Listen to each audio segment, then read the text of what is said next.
This younger brother was such a handful. Every day, he'd scavenge through his sister's house and take everything. He packed up all the snacks and carried them away. His sister couldn't stand it anymore. She cleared her throat, trying to awaken his conscience. But the younger brother had no intention of stopping. He didn't even spare the food she was eating. After stuffing his backpack full of fruit, Shin Kili still felt it wasn't enough. His sister's facial masks must be good stuff too. Of course he couldn't leave those behind. Then he turned around and delivered everything straight to his future wife's place. His sister didn't really care at first, until she saw Mika getting out of a luxury car. Then she immediately dragged her brother along and stormed over in a huff. Her intimidating aura scared Mika so much she couldn't speak, thinking this must be Shin Kili's girlfriend coming to cause trouble. As soon as the sister walked into the room, she spotted her long missing garment steamer and facial masks. Shin Kili felt guilty and couldn't look his sister in the eye.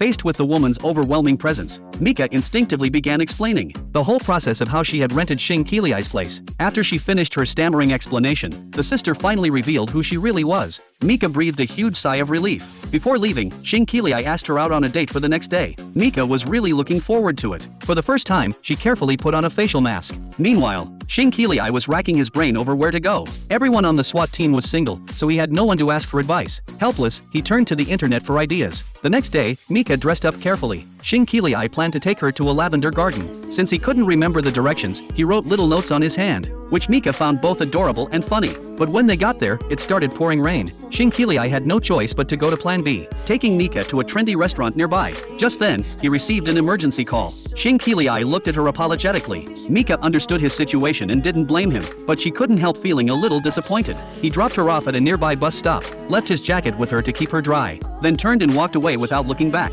Their first short date ended with Mika left alone in the rain. So to make up for the disappointment of their first date, as soon as his mission was over, Shin Kili immediately asked his boss for time off. He wanted to take Mika to dinner to make up for his earlier absence, but just as he was about to leave, Ling Yin showed up with a new female teammate for a group dinner. With a newcomer present, Kili felt embarrassed to say no. So what was supposed to be a private dinner between him and Mika turned into a welcome gathering for the SWAT team. Mika was gracious and didn't get upset, but the new female teammate openly expressed her admiration for Kili and asked Mika right there if she was his girlfriend. Mika looked at Kili hoping for an answer, but Kili didn't respond. When he stayed silent, Mika had to smile and deny it. Kili felt a deep disappointment inside. The atmosphere at the table grew tense. Even Ling Yin tried his best to lighten the mood, but it didn't help. Then a plate of crabs was brought to the table. Kili volunteered to peel one for Mika, but she coldly refused. After the meal, Mika turned down Kili's offer to take her home. She stood alone in the rain waiting for a taxi, feeling an indescribable sadness.